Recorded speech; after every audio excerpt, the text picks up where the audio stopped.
کیا آپ جانتے ہیں کہ فلسطین دنیا کے سب سے پراچین شہروں میں سے ہے؟ مکہ کے پنرنرمان سے پہلے مسلمان فلسطین میں موجود مسجد اقصی کی طرف منہ کر کے نماز پڑھتے تھے۔ دنیا کی سب سے پرانی بستی فلسطین میں ہی بسائی گئی تھی۔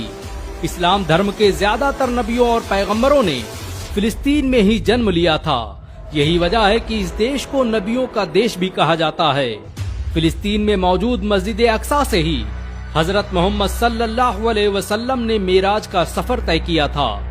بہت کم لوگ جانتے ہیں کہ فلسطین کو سب سے پہلے خلیفہ عمر نے فتح کیا تھا اور اس کے بعد یہ سینکڑوں سالوں تک اسلامی حکومت و سلطنت کا حصہ رہا۔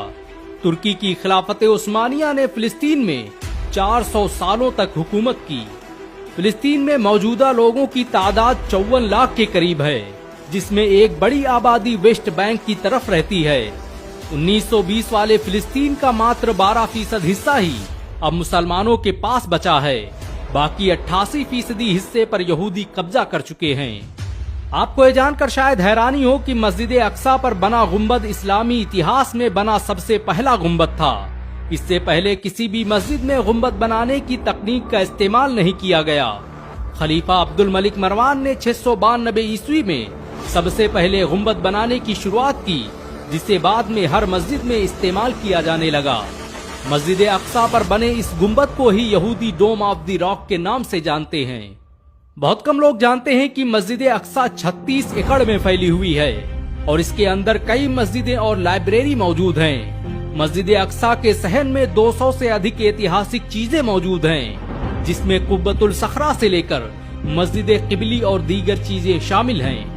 عام طور پر آپ جس سنہرے رنگ والی بلڈنگ کو دیکھتے ہیں وہ قبۃ الصخرہ ہے۔ اسے خلیفہ عبد الملک مروان نے بنوایا تھا۔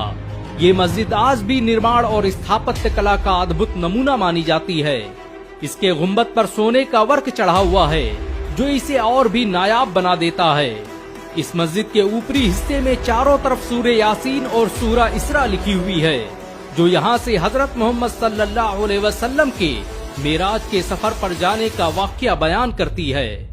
اسرائیل دوارا لگاتار حملہ کیے جانے کی وجہ سے فلسطین میں ہر سال کروڑوں روپے کا نقصان ہوتا ہے، لیکن اس سب کے باوجود یہ بڑے پیمانے پر کپڑے کا نرمان کرتا ہے۔ زیتون کی لکڑی اور زیتون کے تیل کو پروڈیوس کرنے میں فلسطین آج بھی نمبر 1 ہے۔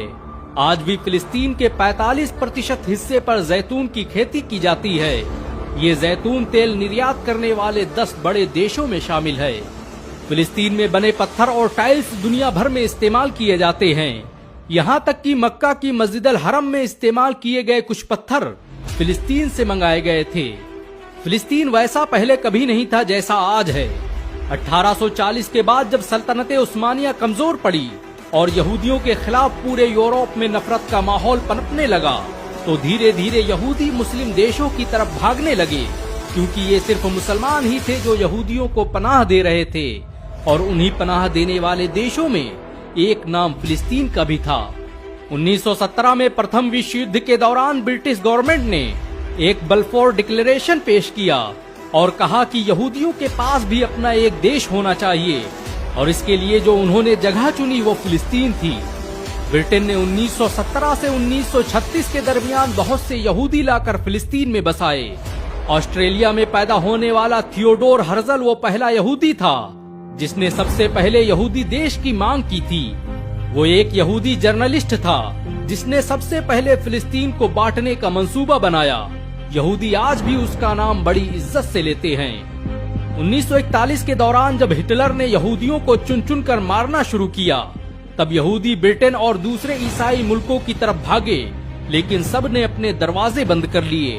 ایسے وقت میں فلسطین کے مسلمانوں نے انہیں رہنے کے لیے جگہ دی، لیکن بعد میں مسلمانوں کو یہی مدد مہنگی پڑ گئی اور یہودی برٹن کی مدد سے فلسطین میں اپنا الگ دیش بنانے کی کوششوں میں لگ گئے۔ برٹن نے 1947 میں فلسطین کو 2 حصوں میں تقسیم کر دیا اور ایک نئے دیش اسرائیل کی استھاپنا کر دی۔ فلسطین پر یہودیوں کی قبضہ کرنے کی کوشش نئی نہیں ہے، بلکہ خلیفہ عمر دوارا فلسطین کو فتح کیے جانے کے بعد دنیا بھر کے یہودیوں نے مل کر فلسطین پر حملہ کیا تھا، جس میں 70,000 مسلمان مارے گئے تھے۔ 10ویں صدی میں ہوئی صلیبی جنگوں کے نتیجے میں فلسطین اور مسجد اقصی پر یہودیوں نے قبضہ کر لیا،